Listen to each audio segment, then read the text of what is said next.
Hi there. In our previous video, we have seen how we can define functional requirements in terms of the use cases. And in today's video, we'll see how to define an API from the use cases.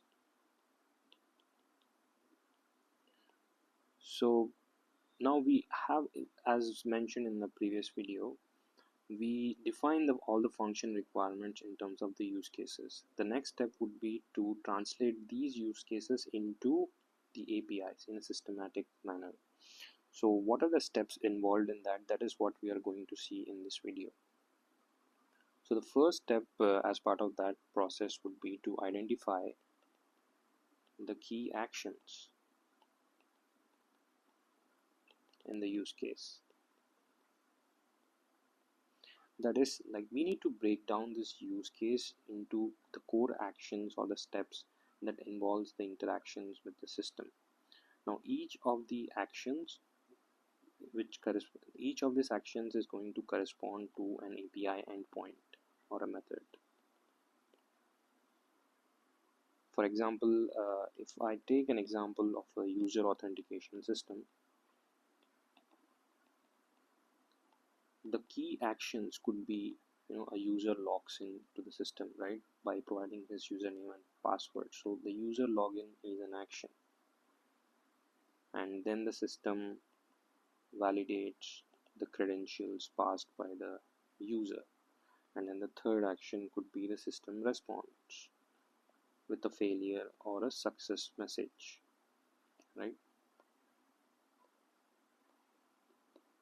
Now these are the key actions when we talk about a user authentication system. So as part of identifying the key actions in the use case, this is how we go ahead with that process. And once we know the key actions, now these actions can be converted to an API endpoint. So each of these actions can be converted to an API endpoint.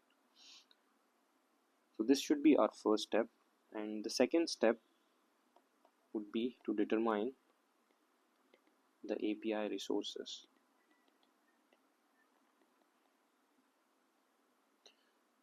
So we need to identify the primary resources involved in this use case. The resources are the main entities that the API is going to interact with, right? And each resource often becomes a part of the API URL structure. For example, if we take the case of user login, right, this is an action, and we define an endpoint for this user login. Now that user login endpoint or the URL would have the resource as the user.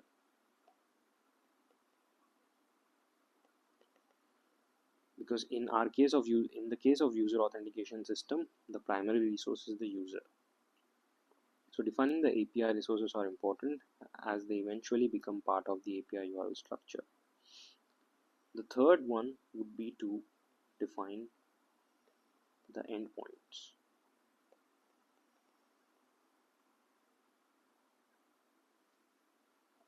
So to define the endpoints, we need to again take help of these actions, and each action would translate into a user and the final endpoint. And these endpoints, they map to a HTTP method, which generally can be a get, post, put, delete, patch, any, etc. Right? So these API endpoints based on we define the API endpoints based on the actions. So these actions, and then each of the endpoint corresponds to a specific HTTP action: get, post, or delete. So let me take an example.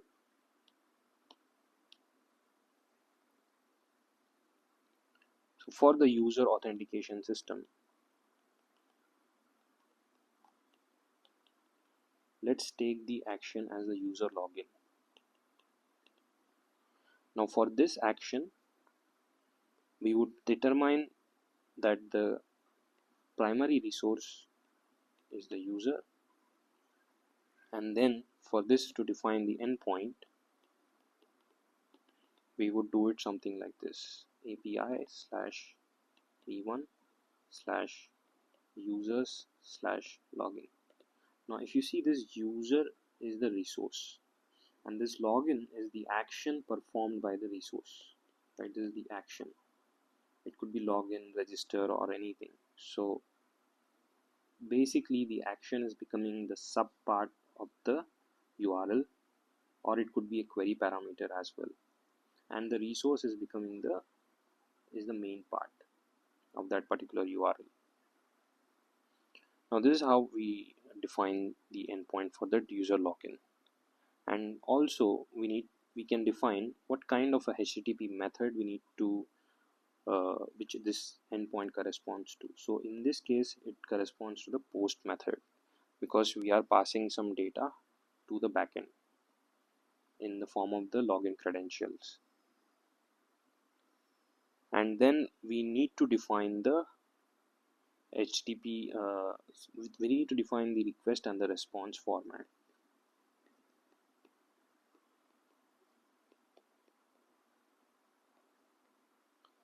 So the request and response format, so this would be the fifth part. This is an example. This is the fifth part. Define the request and response format. Now here we specify the request body and the query parameters and the headers. So I'll just write it down: request body, query params, and the headers the API expects, right? So example, the header could be the content type application slash JSON, and it could have a body with the username and the password, right? So it could have so this could be going in the body of the post request, right? And it can also receive a JSON response of a 200 OK with the token ID and the user ID. So that would be the response format. And also like and the next step, we can also handle the errors and edge cases, and these are coming from the extensions or the alternative or the other the workflow which we define as part of our use cases, as discussed in the previous video. And these would handle the errors and exceptions based on the extensions defined in the use case. And these are required to provide the meaningful messages and the status code for different failure scenarios. In our example, if we take the user login case, when the user enters an incorrect password, the API should return a full not one error or unauthorized state, right? So that is what we mean by handle error and the edge cases. And finally, the most important one is to document the API. So documentation is the most important aspect of the API definition. So, and we can use any tool like Swagger or OpenAPI to do this, and include all the descriptions of the endpoints, expected input, output, and the possible error, and any other relevant information uh, in the documentation of the API. So that is all about API definition from the defining the API from the use cases. So I'll just summarize what all I have discussed in this video. So to define an API from a given use case, we need to first identify key actions from use case. Then we need to determine API resources. Then we need to define the endpoints from the key actions,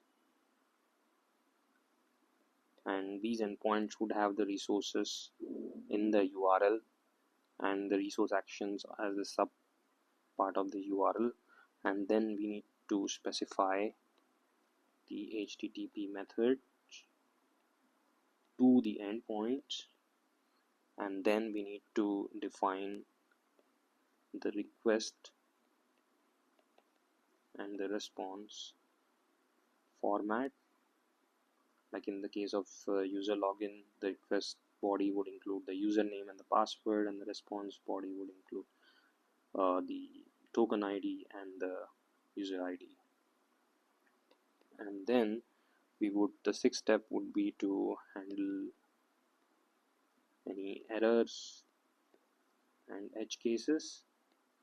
Again, this would come from the extensions defined in the use case, and the use case would have the the use case would have the extensions listed down for the failure scenarios. So we need to handle errors and edge cases.